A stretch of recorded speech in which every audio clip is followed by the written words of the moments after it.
হাসিনার আয়নাঘরের ভয়ঙ্কর দিনের বর্ণনা এবার সামনে এলো। প্রকাশ্যে আনলেন আইনজীবী সোহেল রানা। গুমঘরে কিভাবে থাকতে হতো, কি হতো সেখানে শুনলে রীতিমতো চমকে উঠবেন। তিনি বলছেন, আমি এর শাস্তি চাই।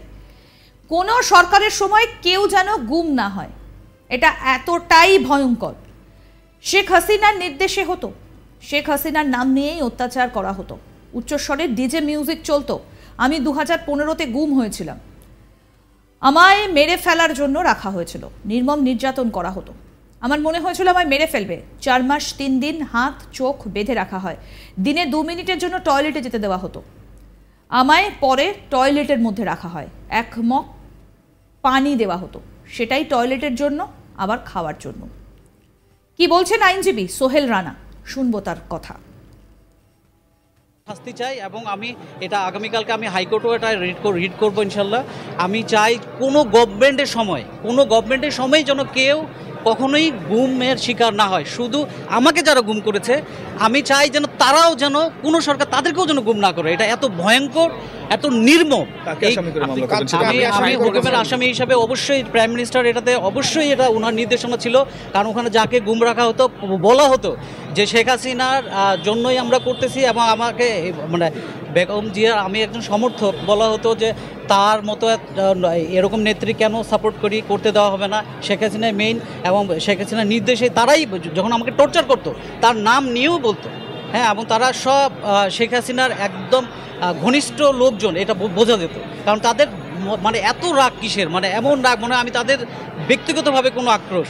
তারা যখন আমাকে টর্চার করতো, বিশ্বাস করেন তারা হাসাহাসি করতো, তারা খাবার খেত, হাসাহাসি করতো, উচ্চস্বরে ডিজে মিউজিক চলতো। ইভেন আমাকে যখন ধরে মাইক্রোতে ধরে কোনো কথাই নাই, মাইক্রোতেই ওখানেই আমাকে ইলেকট্রিক শর্ট দেওয়া হয়। মামলা ফাইল করেছি।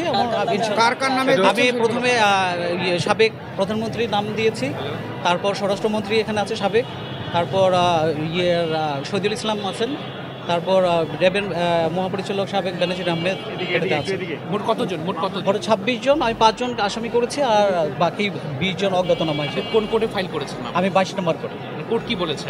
কোর্ট আদেশ দিবে, কোর্ট বলেছে আপনি ওয়েট করুন, আমরা এটা দেবো। উনি সম্পূর্ণ লিখেছেন, আমি পুরো আশাবাদী উনি আমার সর্বোচ্চ শাস্তি এটাই দেবে। আমি গুমের অভিযোগে মামলা। কতদিন গুম ছিলেন? আমি বেঁচে ফিরেছি, হ্যাঁ, গুম হয়েছিলাম আমি ফেব্রুয়ারির 10 তারিখে, 2015 সালে ফেব্রুয়ারি 10 তারিখে। এখানে রেব 1-এ আমি ছিলাম 4 মাস 3 দিন, আর 2 মাস আমাকে রাখা হয়েছিল রাজশাহীতে মেরে ফেলার জন্য। মূলত ওখানে রেব হেডকোয়ার্টারেই ছিলাম, আর 4 মাস 3 দিন রেব 1-এ ছিলাম। আমি যতটুকু ওখানে 2-1 সঙ্গে কথা বলতে পারি মাঝে মধ্যে, তো জানতে পারি সেটা রেব 1-এই ছিলাম। ওখানে আমাকে নির্মম নির্যাতন করা হয়। ওখানে আপনার সারাদিনে টয়লেট, যে মানে আমাকে শুধু না সবাইকে একবারই করতে দেওয়া হতো। এবং আমি 4 মাস 3 দিন আমার ইচ্ছে ছিল যে আমাকে তো মেরেই ফেলবে। আমি একটা সময় বুঝতে পেরেছিলাম যে তারা হয়তো আমাকে আর ফিরে যেতে দেবে না। তো আমার ইচ্ছে ছিল যে আমি যেন রিলিজ হওয়ার, মানে আমাকে মেরে ফেললেও আমাকে যেন 10 মিনিট ঘুমাতে দেয়, আমি যেন শুয়ে ঘুমাতে পারি। কারণ 4 মাস 3 দিন মানে শুয়ে থাকাটা, এটা যে আল্লাহর কত বড় নেয়ামত, এটা আমি তখন বুঝতে পেরেছি। 4 মাস 3 দিনই আমাকে হাত পিছনে বাঁধা, চোখ বাঁধা এবং বসা অবস্থায়, এবং হাত বাঁধা শুধুমাত্র একবার যখন টয়লেটে যেতে দিত, তাও আবার সময় বাঁধা ছিল 2 মিনিট। এর মধ্যে হয় আমাকে উজু করতে হবে, না প্রসাব বা পায়খানা যে কোনো একটা করতে হবে। 2 মিনিট 3 মিনিট সময় দেওয়া হতো, কিন্তু 1 মিনিট পরেই তারা ধরে নিয়ে চলে আসতো, এরকম ছিল। তো আপনার নন স্টপ ওখানে বসে, কেউ শুইতে পারে না, হাত বাঁধা, পেছনে বসেই ছিলাম। আর 6 জুন আমাকে ওখান থেকে নিয়ে যাওয়া হয়, কারণ আমি প্রতিটা দিন গুনতাম, একটা দিন গুনতাম। 6 জুন আমাকে নিয়ে যাওয়া হয়, মানে 7-8 ঘন্টা জার্নি ছিল। পরে ওখানে যেয়ে আমি জানতে পারি যে এটা রাজশাহী রেব হেডকোয়ার্টার। তো ওখানে আমাকে টয়লেটে রাখা হয়েছিল। টয়লেটে 1 মগ পানি দিত, আর 1 মগ পানি, এটা দিয়েই আপনি খাবেন, এটা দিয়ে আপনি গোসল করেন, উজু করেন, যাই করেন, ওই ছোট 1 মগ সারাদিনে দেওয়া হতো। আর টয়লেটের মধ্যে রাখা হয়েছিল আপনার মোস্ট প্রবাবলি হয়তো 6-8 ফিট 4 ফিট এরকম, হ্যাঁ, শোয়া যায় না এরকম। আর টয়লেটের মতোই এটা ছিল। এই নির্মম নির্যাতন ছিল আর কি। এখন আমাকে ছেড়ে দেওয়ার আগে তারা বারবার বলেছিল যে যদি আমি মিডিয়ার সামনে কথা বলি, যদি আমি প্র্যাকটিস লাইফেও ফিরি, যদি আমি এগুলো কোনো মামলার সম্মুখীন মামলা করতে চাই, তাহলে তারা আমাকে এবার শেষ করে ফেলবে। আমার তখন একটা ছেলে একটা মেয়ে ছিল, তারা বলতো এবার তুমি ফ্যামিলি সহ গুম হয়ে যাবা। এটা বারবার আমাকে তারা বলছিল যে তুমি ফ্যামিলি সহ, এবার তোমার ফ্যামিলি সহ তুমি উধাও হয়ে যাবা, তুমি বলো এগুলো করবা কিনা। ইভেন আমি যেন ঢাকাও না থাকতে পারি, আমি যেন প্র্যাকটিসও না করতে পারি। তো যাই হোক, তখন আইনের শাসন তখন এস্টাবলিশ ছিল না। এখন আমার বিচার বিভাগের প্রতি পূর্ণ আস্থা আছে।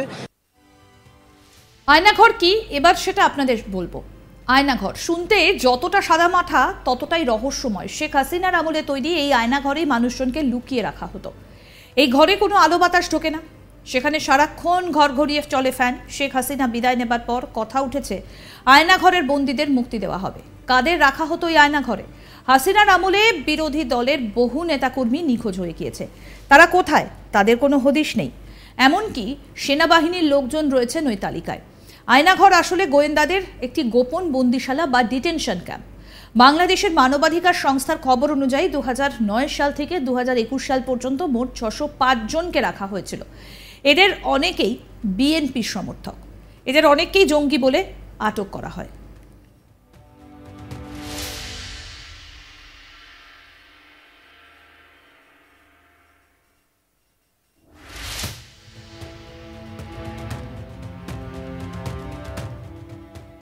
হাসিনার আয়নাঘরের ভয়ঙ্কর দিনের বর্ণনা সামনে এলো এবার।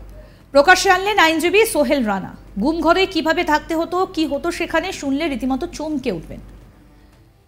তিনি বলছেন, আমি এর শাস্তি চাই। কোনো সরকারের সময় কেউ যেন গুম না হয়, এটা এতটাই ভয়ঙ্কর। শেখ হাসিনার নির্দেশে হতো, শেখ হাসিনার নাম নিয়েই অত্যাচার করা হতো।